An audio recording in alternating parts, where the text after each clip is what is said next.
మరోవైపున మనం కట్టిన 17 కొత్త మెడికల్ కాలేజీలు, అందులో 5 మెడికల్ కాలేజీలు మనం ఉండగానే కమిషన్ కూడా చేసాం. కాలేజీలు మొదలయ్యాయి 5 కాలేజీలు. మిగిలిన కాలేజీలు వార్ ఫుటింగ్ బేసిస్ మీద పనులు జరుగుతూ ఉన్నాయి. ఈ పెద్ద మనిషి ముఖ్యమంత్రి అయ్యాడు, కాలేజీలు కట్టాల్సింది పోయి అమ్ముతానని చెప్పి ఈ మనిషి తయారయ్యాడు. పేదవాడికి మెడికల్ కాలేజీలు అందుబాటులో లేకపోతే ఆ డిస్ట్రిక్ట్ హెడ్ క్వార్టర్స్లో ఎప్పుడైనా ఒక మెడికల్ కాలేజ్ అందుబాటులో ఉంటే దాని అర్థం ఒక మల్టీ స్పెషాలిటీ హాస్పిటల్ అందుబాటులో ఉంది అని నిదర్శనం. ఆ హాస్పిటల్స్లో ఆ కాలేజీలు అక్కడ ఉంటే అసిస్టెంట్ ప్రొఫెసర్లు అందుబాటులో ఉంటారు. ఆ కాలేజీలో పనిచేసే స్టాఫ్, పోస్ట్ గ్రాడ్యుయేట్ స్టూడెంట్స్ వీళ్ళంతా కూడా అందుబాటులో ఉండే ఒక మల్టీ స్పెషాలిటీ హాస్పిటల్ ఆ డిస్ట్రిక్ట్లో పేదలకు అందుబాటులో ఉంటుంది. ఎప్పుడైతే ఈ మెడికల్ కాలేజ్ అక్కడ అందుబాటులో ఉంటుందో, గవర్నమెంట్ మెడికల్ కాలేజ్ అందుబాటులో ఉంటుందో, అప్పుడు ప్రైవేట్ రంగంలో ఉన్న ఏ హాస్పిటల్ కూడా పేదవాడిని ఎక్స్ప్లాయిట్ చేయని పరిస్థితిలోకి వస్తాడు. ఎందుకనంటే ఎక్స్ప్లాయిట్ చేసే పరిస్థితి అంటే అక్కడే గవర్నమెంట్ హాస్పిటల్ ఉంది కదా, మెడికల్ కాలేజ్, ఆటికి పోతామని చెప్పి చెప్తారు ఎవరైనా కూడా. ఆ పరిస్థితి నుంచి నాశనం చేసి కాలేజీలు అమ్మడానికి సిద్ధపడ్డాడు. మన ప్రభుత్వ హయాంలో గతంలో ఎప్పుడు జరగని విధంగా, రాష్ట్ర చరిత్రలో ఎప్పుడు చూడని విధంగా మనం కొత్తగా గవర్నమెంట్ రంగంలో 3 పోర్టులు ఏకంగా కట్టడానికి శ్రీకారం చుట్టాం. ఇదే విశాఖపట్నం జిల్లాల ప్రజలకు అందరికీ కూడా బాగా తెలుసు. మూలపేట శ్రీకాకుళం జిల్లాలో పోర్టు. గతంలో ఎప్పుడు ఊహించని విధంగా శ్రీకాకుళం జిల్లాకు అభివృద్ధి బాట నడిపించే ఒక గొప్ప అడుగు ఆ పోర్టు. ఆ పోర్టులో అడుగులు వేసింది ఎప్పుడు అనంటే మన ప్రభుత్వం వచ్చిన తర్వాతనే. అక్కడే మనం భూములు కొనుగోలు దగ్గర నుంచి, పర్మిషన్ తేవడం దగ్గర నుంచి, చివరికి ఆ పోర్టు ఇబ్బంది పడకోకుండా ఫైనాన్షియల్ క్లోజర్ కూడా మనమే పూర్తిగా కంప్లీట్ చేసి ఏకంగా మనం 30% పనులు కూడా పూర్తి చేసే కార్యక్రమం మనం చేస్తే, చంద్రబాబు నాయుడు గారు ఇప్పుడు ఆ 3 పోర్ట్లను, గవర్నమెంట్ రంగంలో ఉన్న 3 పోర్ట్లను కమిషన్ల కోసం అమ్మడానికి ఈ పెద్ద మనిషి శ్రీకారం చుట్టాడు. ఇదే పెద్ద మనిషి చంద్రబాబు నాయుడు గారు ఇదే ఉత్తరాంధ్రలో ఎప్పుడు చూడని విధంగా ట్రైబల్ ప్రాంతాన్ని అభివృద్ధి పదంలో మనం నడిపించాం. ట్రైబల్ ప్రాంతంలో ఒక ట్రైబల్ ఇంజనీరింగ్ కాలేజ్, ట్రైబల్ ప్రాంతంలో ఒక మెడికల్ కాలేజ్, ట్రైబల్ ప్రాంతంలో ఏకంగా 5 సూపర్ స్పెషాలిటీ హాస్పిటళ్ళు ఐటీడీఏ పరిధిలో, ఏకంగా సాలూరులో ఒక ట్రైబల్ యూనివర్సిటీ కూడా అడుగులు వేగంగా మనం ముందుకు వేయి చేస్తే ఈ పెద్ద మనిషి పూర్తిగా వాటి పనుల గురించి ఈరోజు పట్టించుకునే పరిస్థితులు ఎవడూ లేని పరిస్థితులు ఈరోజు ట్రైబల్ ప్రాంతం కనపడతా ఉంది. ఈరోజు భోగాపురం ఇంటర్నేషనల్ ఎయిర్పోర్ట్ మనందరికీ కూడా పరిచయం. ఆ పనులు 5 సంవత్సరాలు చంద్రబాబు నాయుడు హయాంలో పనులు మొదలు కాల. బ్యాలెన్స్ ల్యాండ్ అక్విజిషన్ పూర్తి ఎప్పుడైంది అని అంటే అది మన హయాంలో. ఆ ప్రాజెక్టు శంకుస్థాపన ఎప్పుడు జరిగింది అని అంటే మన హయాంలో. ఆ ప్రాజెక్టు 30% పనులు ఎప్పుడు పూర్తయ్యాయి అని అంటే అది మన హయాంలో. ఏదైనా కూడా విశాఖపట్నం కానీ, ఉత్తరాంధ్రకు కానీ, రాష్ట్రంలో మరొక చోట కానీ, ఇంకొక చోట కానీ ఎక్కడైనా అభివృద్ధి పథంలో పనులు ఏదైనా జరిగాయి అని అంటే, చివరికి నాడు నేడుతో స్కూళ్ళు సైతం అభివృద్ధి ఎప్పుడు చెందాయి అని అంటే అది ఒక్క వైఎస్ఆర్సీపీ ప్రభుత్వ హయాంలోనే. ఈరోజు అన్నీ కూడా నాశనమైపోయిన పరిస్థితి కనిపిస్తూ ఉన్నాయి. ఈ పెద్ద మనుషులు అన్ని రకాలుగా కూడా వ్యవస్థలన్నీ నాశనం చేశాడు. ఇచ్చిన హామీలు ఏవి కూడా నిలబెట్టుకునే పరిస్థితిలో లేక ఈ పెద్ద మనిషి ప్రతిదీ కూడా ప్రజలను వెన్నుపోటు పొడిచే కార్యక్రమం చేస్తూ ఉన్నప్పుడు ఆ టాపిక్ నుంచి ప్రజలను డైవర్ట్ చేసేందుకు ఏ ఒక్కరూ కూడా ఆయనను ప్రశ్నించే స్వరం వినపడకుండా చేసేందుకు ఈ పెద్ద మనిషి చేస్తూ ఉన్న పాలన భయానక పాలన సృష్టించడం. ఆ భయానక పాలన సృష్టించడంలో భాగంగా ఈరోజు రెడ్ బుక్ రాజ్యాంగం నడుస్తూ ఉంది.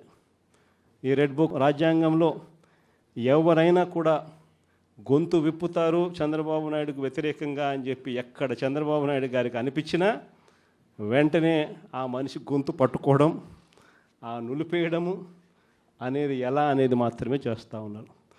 మొట్టమొదటిసారిగా చూస్తూ ఉన్నాం మ్యానుఫ్యాక్చర్డ్ విట్నెస్లు.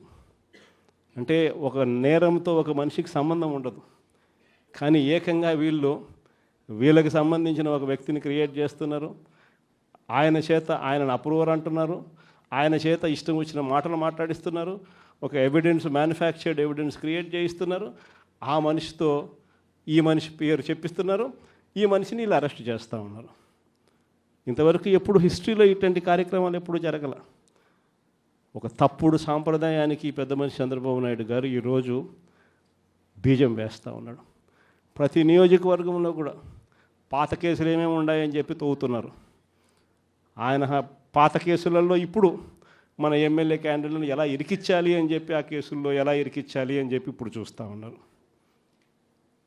ఏ తప్పు జరగకపోయినా కూడా యాక్టివ్గా ఎవడైనా కార్పొరేటర్ ఉన్నా, ఎవడైనా ఎంపీటీసీ ఉన్నా, ఎవడైనా జెడ్పీటీసీ ఉన్నా, లేకపోతే ఎవరైనా లీడర్ ఉన్నా సరే విజిలెన్స్లో ఎలా ఇరికించాలా, తప్పుడు కేసు ఎలా పెట్టించాలా అనే సంస్కృతితోనే ఈరోజు పాలన సాగుతూ ఉంది. నేను ఒకటి చెప్తా ఉన్నా, ఈరోజు కష్టంలో ఉన్న వైఎస్ఆర్సీపీ అన్నదమ్ములను నేను ఈరోజు చూస్తూ ఉన్నా. నేను మీ అందరికీ ఒకటే చెప్తా ఉన్నా, మీ అన్నగా, మీ తమ్ముడిగా, మీ బిడ్డగా ఒకటి చెప్తా ఉన్నా. నెక్స్ట్ వచ్చే జగన్ 2.0లో పరిస్థితి ఈ మాదిరిగా ఉండదు. ఈరోజు ప్రతి కార్యకర్త కష్టాన్ని చూస్తూ ఉన్నా కాబట్టి చెప్తా ఉన్నా. ఇంతకుముందు మన హయాంలో మనం వచ్చే టయానికే కోవిడ్ మహమ్మారి మధ్యలో 2019 జూన్లో మనం ప్రమాణ స్వీకారం చేశాం. ఆ తర్వాత ఆ మార్చిలోనే ముగియక మునిపే, ఒక సంవత్సరం కూడా సరిగ్గా ముగియక మునిపే 2020 మార్చి వచ్చేసరికి వెంటనే కోవిడ్ వచ్చింది. ఆ తర్వాత 2 సంవత్సరాలు కోవిడ్తో మనం యుద్ధం చేయాల్సిన పరిస్థితుల మధ్య మన పాలన సాగింది. బహుశా కార్యకర్తలకు అనుకున్న మేరకు బహుశా నేను చేయలేకపోయి ఉండొచ్చు.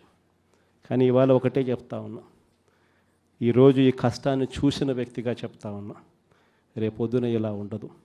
రేపొద్దున జరిగే ప్రతి విషయంలోనూ వైఎస్ఆర్సీపీకి కార్యకర్తే నెంబర్ 1గా ఉంటాడని మాత్రం ఖచ్చితంగా చెప్తా ఉన్నా. ప్రతి కార్యకర్తకు నేను ఒకటే చెప్తా ఉన్నా, ఎవడెవడైతే మీకు అన్యాయం చేశాడో పర్వాలా, అన్యాయం చేయండి, చేయించుకుంటాం, టైం మీది, కానియండి, కొట్టండి అని చెప్పండి. ఆడు ఎవడు ఏం చేస్తా ఉన్నాడో పేరు రాసుకోండి. రెడ్ బుక్ అని నేను చెప్పను, కానీ పేరైతే రాసుకోండి. మీరు ఏ బుక్లో రాసుకున్నా పర్వాలా, పేరైతే మీరు రాసుకోండి. దాని తర్వాత మాత్రం అన్యాయం చేసినోనికి సినిమా మాత్రం మనం చూపిస్తామని చెప్తాను. ఆ మనిషి రిటైర్డ్ అయి ఉన్నా కూడా లాక్కొని వస్తా, ఆ మనిషి దేశం విడిచిపెట్టిపోయినా లాక్కొని వస్తా. ఎవరిని వదిలిపెట్టేది ఉండదు. ఒక్కొక్కడికి మాత్రం సినిమా మాత్రం ఎలా చూపించానో అలా చూపిస్తామని మాత్రం చెప్తాను. ఖచ్చితంగా ఏదైతే నాటుతున్నారో, ఏదైతే ఇత్తుతున్నారో, ఇది రెండింతలు వీళ్ళకు పండే కార్యక్రమం కూడా జరుగుతుందని మాత్రం ప్రతి కార్యకర్తకు గట్టిగా చెప్పండి. ఎందుకనంటే ఈరోజు రాష్ట్ర వ్యాప్తంగా ఇదే జరుగుతూ ఉంది. ఒక్కొక్కని కథ వింటూ ఉంటే నిజంగా మనసుకు బాధ కలుగుతుంది. ఆ బాధ ఎలాంటి బాధ అంటే చెప్పలేం.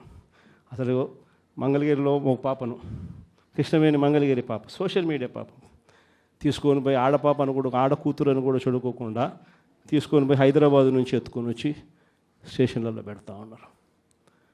ఇంకొక పాప సుధారాణి, ఆ పాపను నెలలు ఈ స్టేషన్ నుంచి శ్రీకాకుళం నుంచి తిప్పినారు.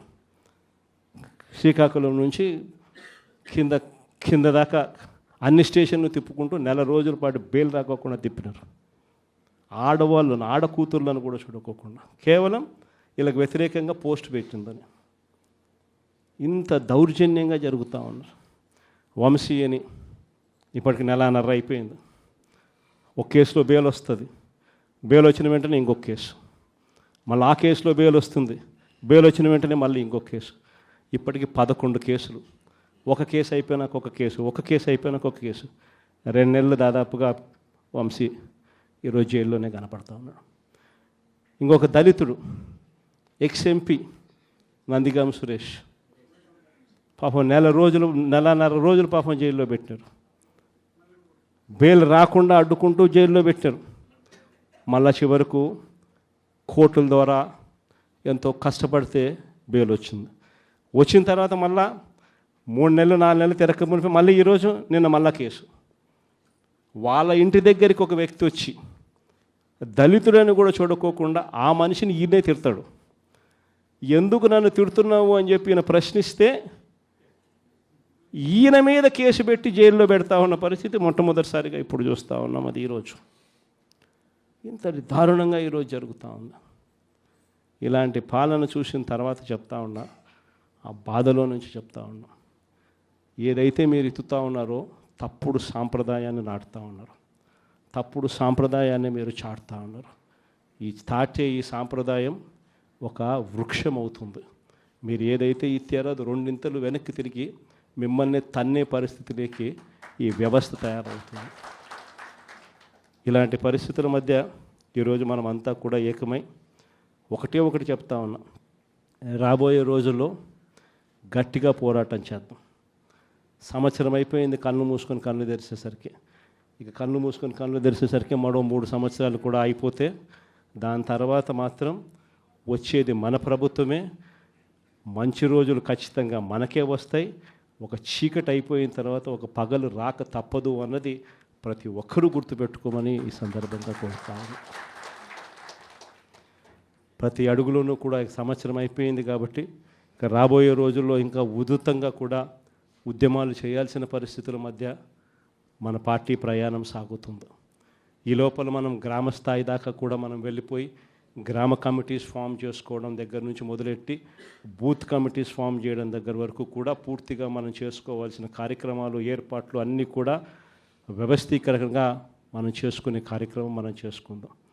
దాని తర్వాత ఉద్యమ బాట పట్టాల్సిన సమయంలో ఖచ్చితంగా ఉద్యమ బాట పడుతూ ఈ ప్రభుత్వం చేస్తూ ఉన్న తప్పులను ఎండగడుతూ, ప్రభుత్వం చేస్తూ ఉన్న తప్పుడు పనులను ప్రజలకు ఎత్తి చూపుతూ మీ పాత్ర మీరు పోషించాల్సిన సమయం కూడా వచ్చింది అని చెప్పడానికి ఈ సమావేశాలన్నీ కూడా ఏర్పాటు చేసి మీ అందరి సహాయ సహకారాలు కూడా తీసుకునే కార్యక్రమం కూడా చేస్తూ ఉన్నాం.